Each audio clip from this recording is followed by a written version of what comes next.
The UK Prime Minister Boris Johnson is under pressure after the resignation of key MPs in his own party. The resignation follows Johnson being fined by police for attending a party which broke his own government's COVID restrictions. A day since the two men at the top of government were found to have broken the law, since Boris Johnson became the first sitting Prime Minister to receive a criminal sanction, the first ministerial resignation. The Justice Minister, David Wolfson, said in a letter to the Prime Minister that he has, with considerable regret, come to the conclusion that the scale, context and nature of those breaches mean that it would be inconsistent with the rule of law for that conduct to pass with constitutional impunity. A resignation that could mean momentum. This is why I want the Prime Minister to step forward with his plan to recognise the scale of the challenge we face, the fact that the trust has been eroded. Otherwise, we will get this drip-feed effect of people who no longer want to stay on the sidelines. But Westminster is quiet in recess.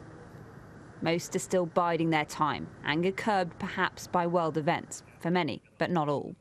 Are you surprised that so few Tory MPs are calling for the Prime Minister to resign? I don't need to wait and see how many more fines are issued. I think the fact that there was, now evidence of law breaking in the heart of number 10 is sufficient. So I don't know what other colleagues are waiting for. Maybe they haven't gone public. Maybe some already had. I'd love it to be enough, but it wasn't enough to save Matt Hancock or Allegra Stratton, neither of whom were ever investigated by the police, let alone fined by them. It looks like a bit of a different standard being set if we're not careful. The Prime Minister remains out of sight in Chequers. Neither he or the Chancellor was seen today.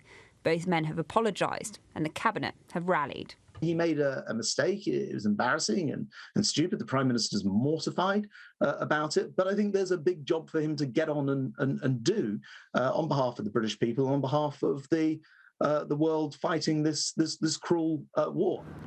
The Chancellor took much longer than the Prime Minister to release his statement yesterday. Allies say he had a lot to think about. After what had been a terrible couple of weeks, he may well have considered resigning. But him going would have put the Prime Minister's immediate position into question.